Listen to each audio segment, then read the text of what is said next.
Boys and girls, have I got some meat for you today? You heard me right. Narratively speaking, I'm here for you. Now that I understand what happened, and I can actually explain it to the best of my ability, I don't hate the ending anymore. Alan Wake 2 is not a simple narrative, but now that I understand what has happened, allow me to guide you through it. We can definitively bring Alan out of the dark place because he appears to still be trapped there, and all we need is some art. I need the old gods of Asgard. Yeah, we do. Hell yeah! I need a song about Alan Wake, about bringing him out of the dark place. I love how she's like, hey, I need a song. And they're like, all right, bet. Remember, before the story, Saga and David are happily married. But now... Yeah, I don't ever want to hear your voice again. That's rough. David! Saga has lost her daughter and her husband because Alan the Dirtbag Wake wrote it into his story to give her motivation. We're almost at the gig! They brought the tour bus. There they go. Bro, tree! Tree! What tree? There's no tree in the song! What the f*** tree in the middle of the road? We're not on a road! Whoa. Hello. Uh-oh. Go away. Oh, I missed? Here, at that. Every single time. Get down on the ground. My God. This song is unironically in my snowboarding playlist. Hello, Cauldron Lake. Great to see so many federal agents here tonight. Come on, Poets of the Fall.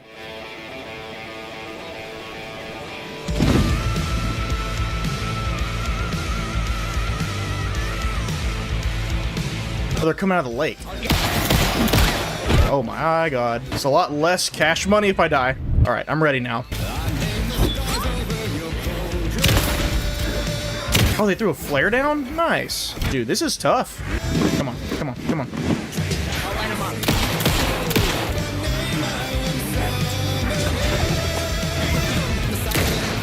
No way. Hit it! Woo! Once more, the ocean's a lake. I like that reference to the end of the first one. I need you to reload a little faster there, Saga. She won't pull it out. Pull it out. Throw it. Throw it! She won't do it. I'm trying to throw the gas can down. Forget it. Have a flashbang instead. Woo! You like that? How about that? Can I heal before he kills me? Nope. God. All right. 1 for you. 2 for you. 3 for you. 4? Wow.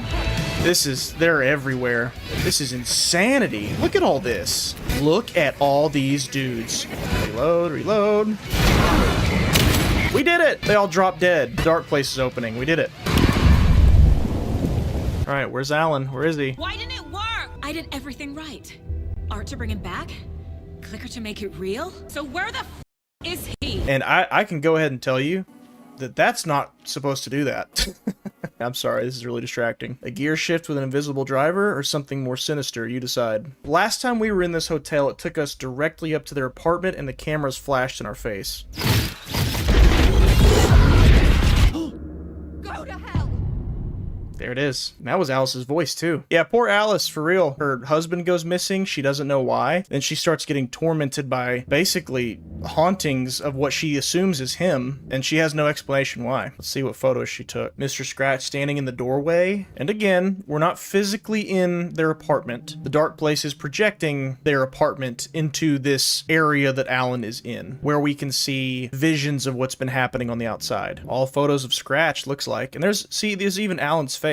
Imagine how terrible that must have been for her. That'd drive you insane. I mean, what happens in the dark place is not confined to the dark place. If this is what I think it is, I may pause during the cutscene.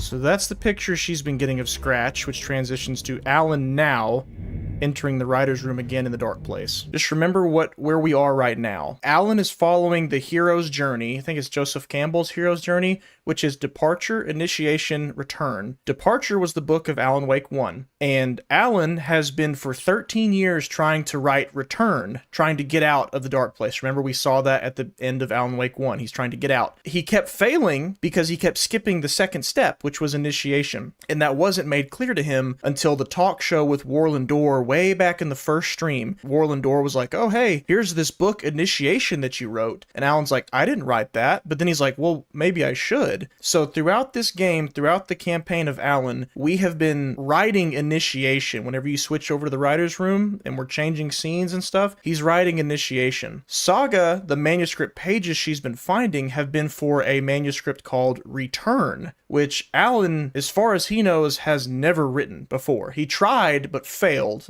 Several drafts, but never a final one. Departure was Alan Wake 1. Initiation is what we're writing right now, which is his story in the dark place, like the cult in New York and stuff. And then 3 is Return, which is Saga's story, and Alan has no memory of writing that, including, Saga showing up to Bright Falls, her daughter drowning, the cult of the tree, all that stuff. The real world antics is Return. So here we go. The full manuscript of a novel. There it is. Return. A horror story about the dark presence escaping from the dark place. I had not written it. I would never write this. I knew who had. Scratch. Right. Destroying the manuscript. It wouldn't stop it from happening. I would have to fix it. Edit it. I could not change the genre of the story. I'd have to work with it.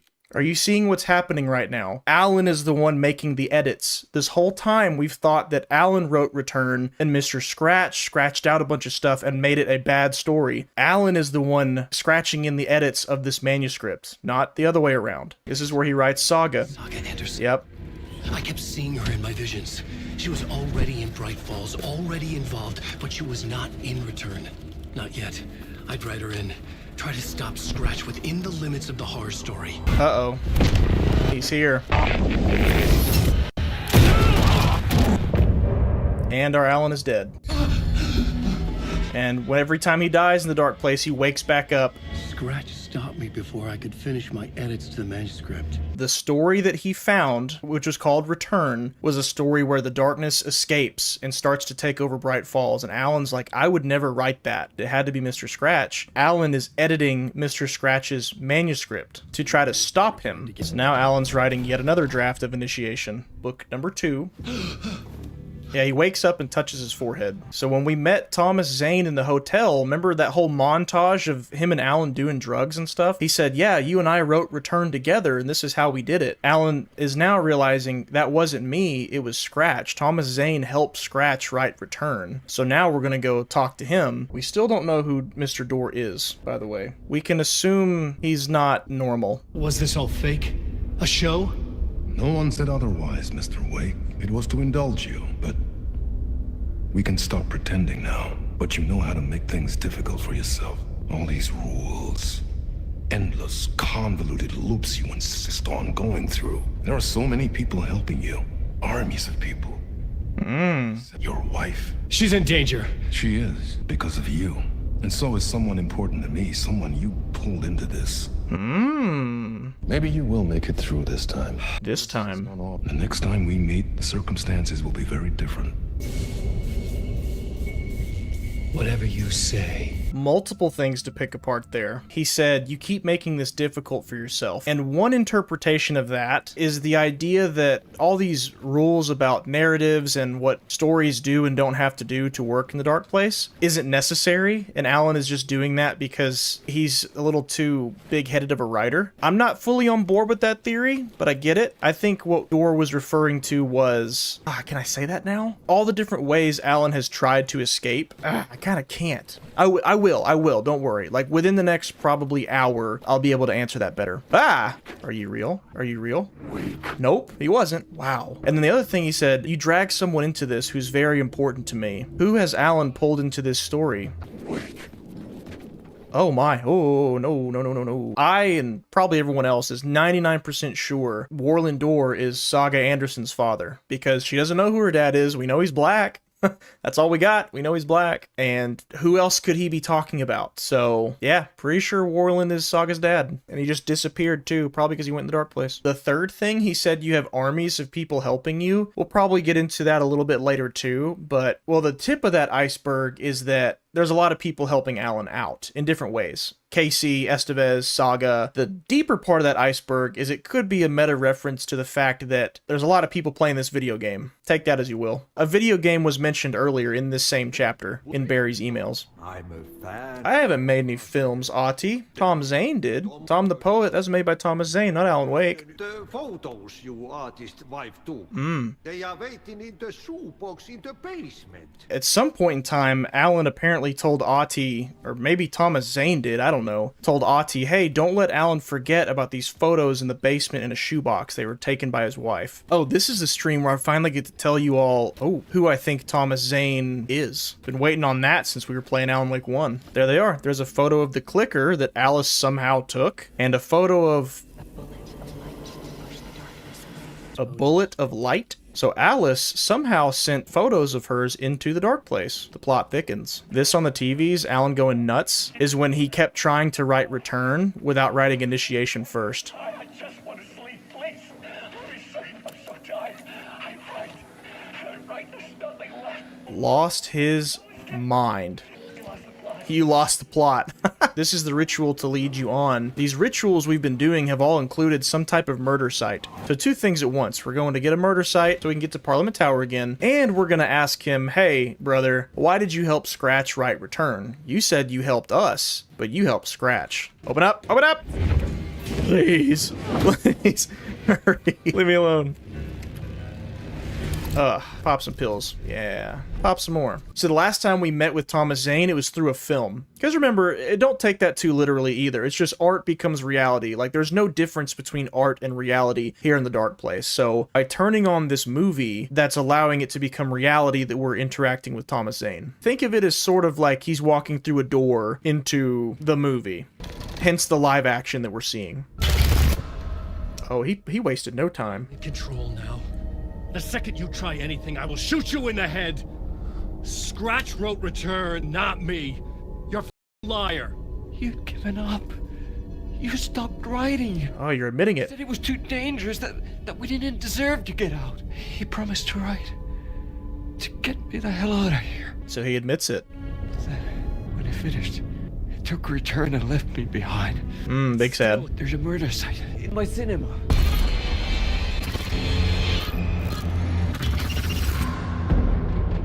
Ooh.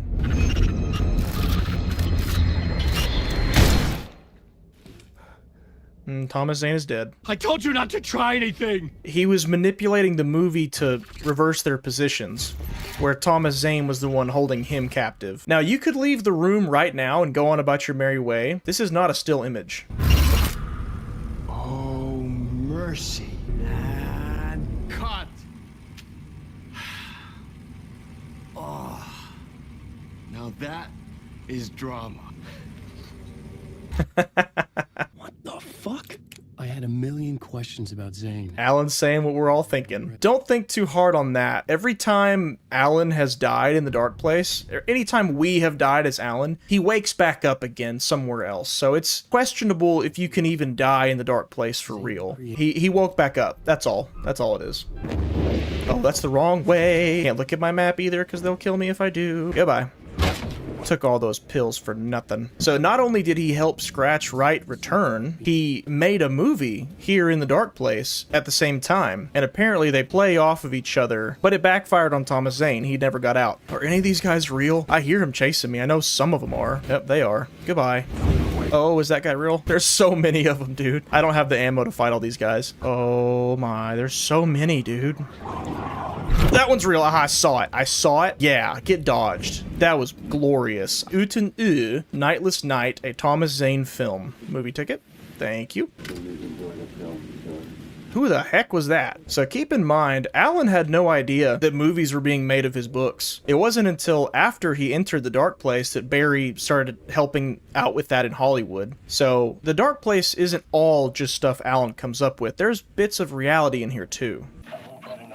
So this is when he really did stop writing. Thomas Zane wasn't lying. But what if I forget why I stopped? We did. And that's when Scratch came along and said, hey, I'll do it. As a reminder, the real Alex Casey really did investigate the cult of the word in New York City. What doesn't make sense to us yet is that we're witnessing Alan write about that now. The timeline is not right here. Do you a lot of good to talk. buddy. He beat the piss out of somebody. It was an initiation ceremony. So we're listening to Alex Casey interrogate Ilmo Koskela. Remember, it was not actually Ilmo he interrogated in New York City, okay? The Dark Place fills in holes sometimes. So Alex Casey did interrogate the leader of the cult in New York City, the Cult of the Word, but it was not Ilmo that we are aware of. It'd be really weird if it were, because Ilmo is the leader of the cult in Bright Falls. Ilmo is here just as a stand-in for who Alex Casey was really talking to. Same as like with the cops before in the Bookers. Probably the Bookers. Who's your leader?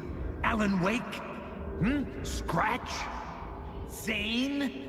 Give me a name! You will meet him soon enough.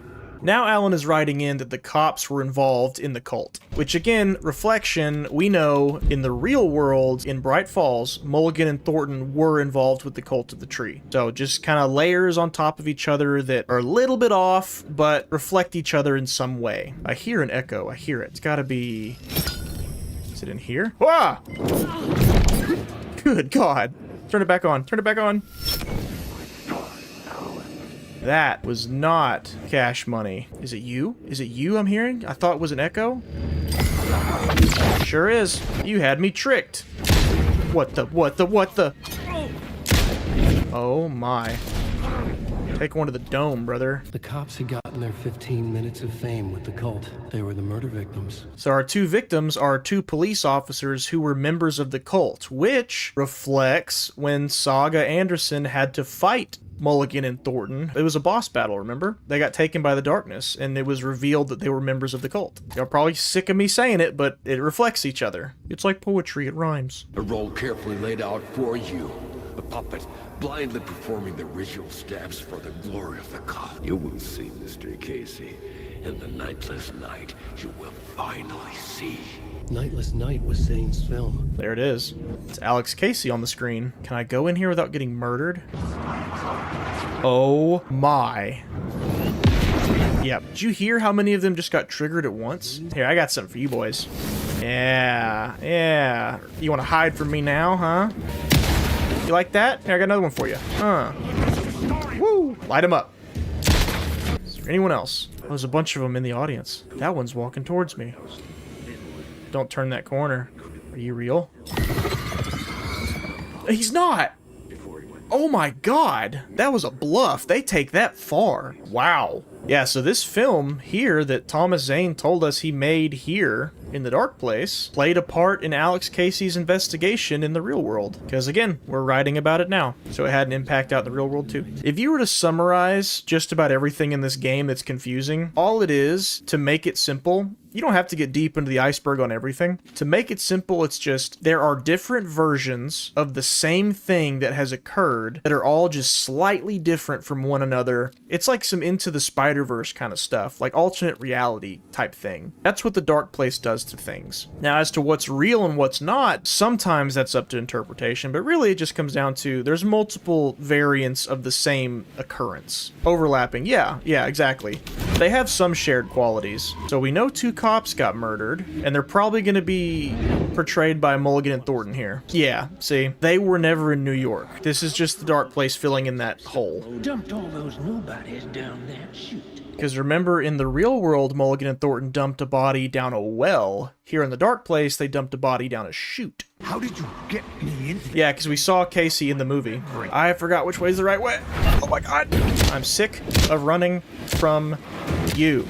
Great. Whoa, they followed me in here? I have had enough. Get back. Oh, that's creepy. I don't like that. I don't have to go up there, do I? Sure did. You can't take this part too literally. I'm here, you son of a bitch. Show yourself.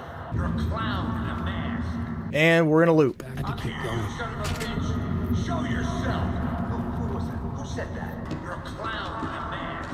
I'm not the one wearing a mask here, you moron. See y'all hear what just happened? Alex Casey got stuck in a loop too, in real life, at some point, because he just heard himself talking and interacted with himself. Who was that? Who said that?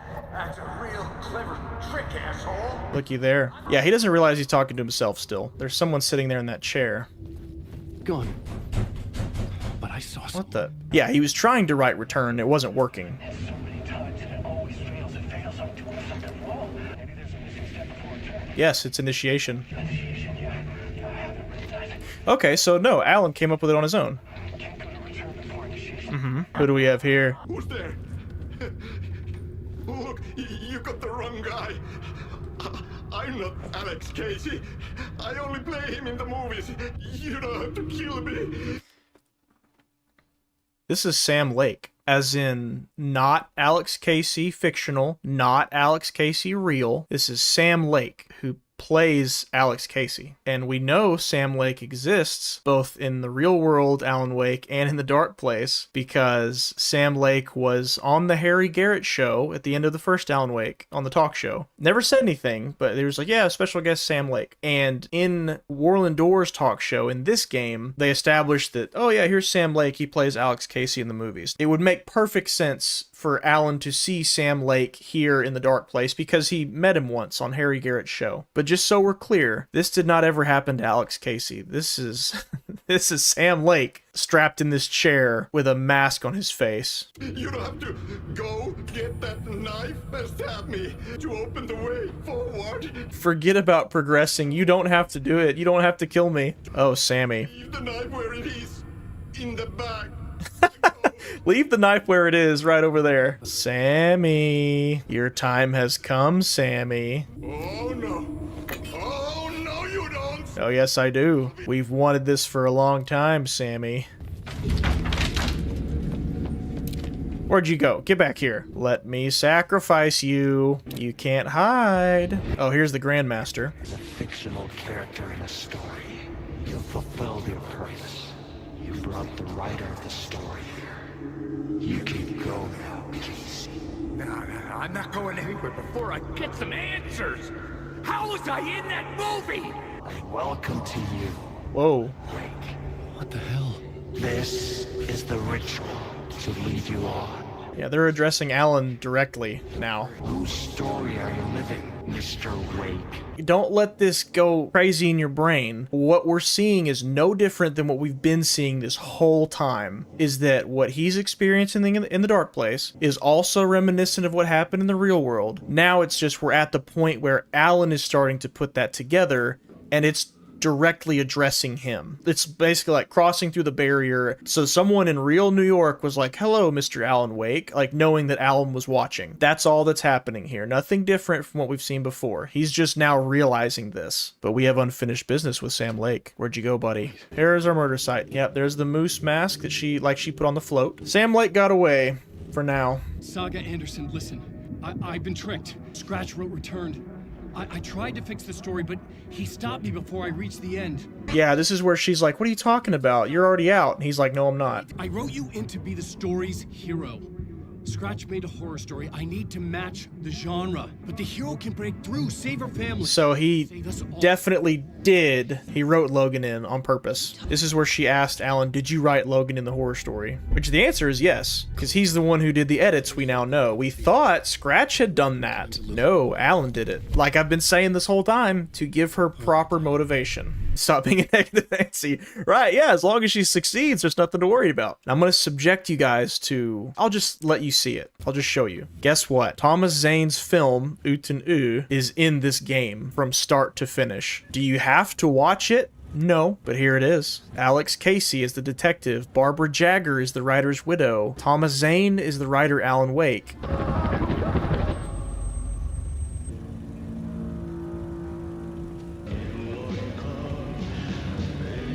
Tuhlaajapojan paluu. Häntä kuin vivelis. Tulin vain käymään. Kirjoitettu sadistisen kirjailijan tarina. Jään kehää. Mites siellä valtion kontrollivirastossa menee? Väärä virasto. En ole siellä töissä. Tämä riitti vie sinut tuon puoleiseen. Yeah, originally this was going to be a feature-length film, like an hour and a half, and they trimmed it down substantially. And also, don't look at Yoten Yo, Uten U as literal. Think of it as thematic. Thematically, we see a lot of things that reflect in this short film that are happening in the game. There he is meeting Thomas Zane, who is apparently played by Alan Wake. Shirtless Ahti was not on my bingo card. Sam Lake was supposed to do this whole thing, this scene right here, totally nude, and he backed out the day of filming, literally on set. He was like, nope, I'm wearing pants. Tämä riitti vie sinut tuon puoleiseen. Hän palaa. Ja sinut lukitaan huoneeseen.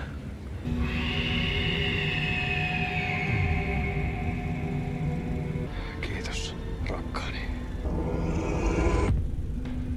En kierrä kehää. Tämä on spiraali.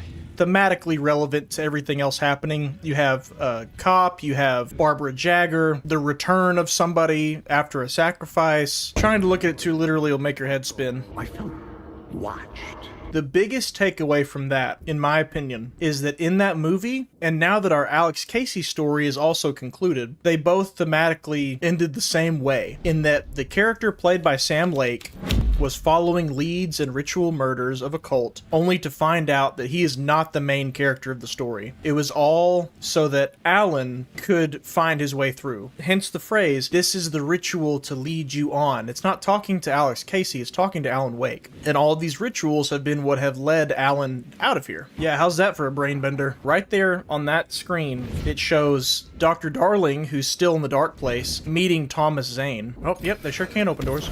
So just to help fathom how meta that is, you've got Matthew Peretta playing a physical character, Dr. Darling, meeting a character whom he voices. And Thomas Zane tells Dr. Darling, aka Matthew Peretta, tells Matthew Peretta how buff he looks. I think he calls him swole. He's like, wow, you're really swole. Do you work out? I think that comes from Dr. Darling's shirtless scene in Control, because everybody was saying that online. Like, holy crap, he's buff. Uh-oh. Dude, they're everywhere. Oh my god. Get to the phone, get to the phone. Be a cutscene or something. There we go. Nice. It wasn't Zane. It wasn't Scratch either. It's Alan.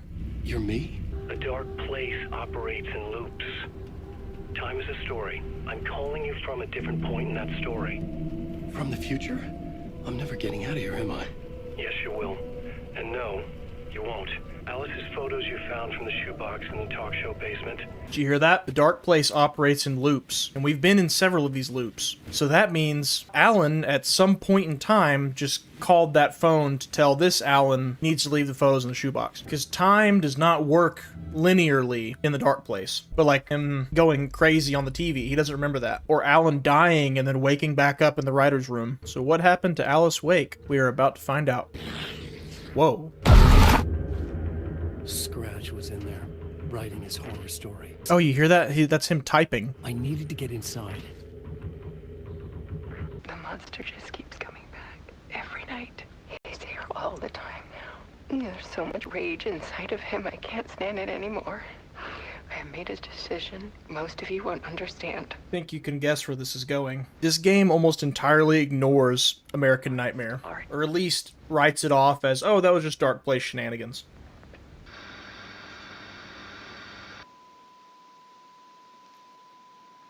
Look at that. What follows are her final photographs.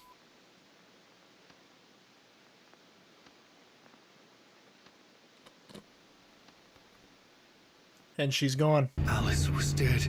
Scratch tore. Okay, now, here we go. Alan just learned that his wife has ended it all, and he is now entering the room where Scratch is typing, making his horror story. So he's going to confront him. And all that time, she thought it was me. Scratch was still here. He was scratching my edits out of return. Pay attention.